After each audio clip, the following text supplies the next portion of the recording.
Hello दोस्तों, नमस्कार। मैं सच्चिदानंद कुमार सचिन जी। आज मैं आप लिए बेहद बेहतरीन वीडियो लेकर आया हूं। पशुओं में निमोनिया और ड्रेचिंग निमोनिया में क्या अंतर होता है।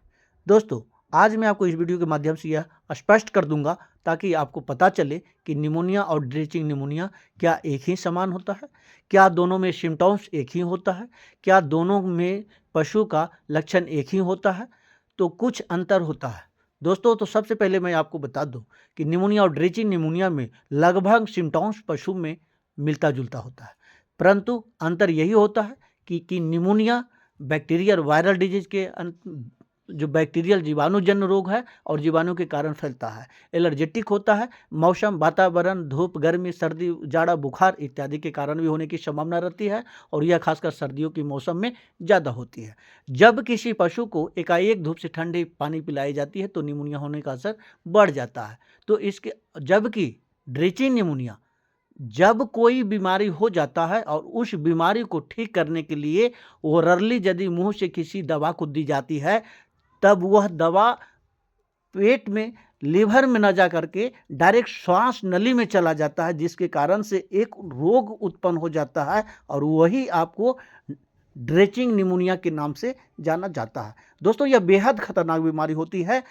आप अपने पशुओं की क्या आप कभी अपने पशु को घोल पिलाए हैं, लिक्विड पिलाने का प्रयास किए हैं? और यदि प्रयास किए हैं तो आप बहुत ही सावधानी रहें। यह ड्रेचिंग निमोनिया निमोनिया से भी ज़्यादा खतरनाक है, परंतु कुछ सिम्टम्स मिलता जुलता है। दोस्तों, इसमें क्या होता है, इसमें पशु हांफने लगती है, जैसा कि आप वीडियो में देख रहे हैं। इसका लेफ्ट फ्लैंक बायां कोख या दायां कोख दोनों ऊपर नीचे होने लगता है और यह बहुत खतरनाक स्थिति होती है। इस रोग के तीव्र अवस्था में पशु को ज्वर भी हो सकता है और पशु का श्वास गति अवरुद्ध होने के कारण मृत्यु भी होती है। दोनों में सिम्टम्स यही होता है।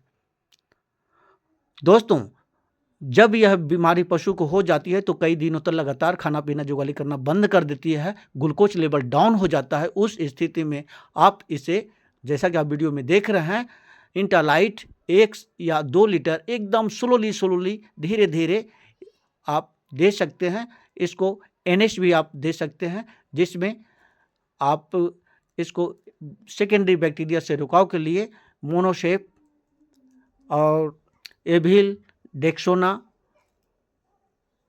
मेलोनेक्स प्लस बुखार रहने पर इत्यादि दवाएं आप इस रोग में चला सकते हैं। आपको बेहद लाभकारक होगा। दोस्तों, श्वास गति रेस्पिरेटरी सिस्टम तेज होती है। इस अवस्था में अपने पशु को धुआं वगैरह कुछ न दे, खुले हवा में पशु को रखें ताकि श्वास गति अवरुद्ध न हो। दोस्तों, ये सारी दवा जो आपको स्क्रीन पर दिखाई जाती है, चिकित्सकों की रजिस्टर्ड पशु चिकित्सक के देख रेख में ही चलाएं। कृषक और पशुपालक दर्शक इसका उपयोग न करें तो ही बढ़िया। तो दोस्तों, मैं बता रहा था कि यह बीमारी बेहद खतरनाक होती है, जानलेवा होती है। यदि समय पर इसकी चिकित्सा नहीं की जाए तो हो सकता है कि पशु की जान भी जा सकती है। दोस्तों, तो अब मैं स्पष्ट जो है आप लोगों को समझ में आ गया होगा कि निमोनिया और ड्रेचिंग निमोनिया में क्या अंतर होती है। अंतर लगभग दोनों में समान होता है। सिर्फ निमोनिया बैक्टीरिया के कारण फैलता है जो कभी भी हो सकता है, जबकि ड्रेचिंग निमोनिया जब गलत तरीकों से किसी रोगग्रसित पशु को दवा उसको ठीक करने के लिए पिलाया जाता है तो दवा लीवर में न जाकर फेफड़ा में चला जाता है, जहाँ की जमकर पानी जम जाता है या बलगम हो जाता है।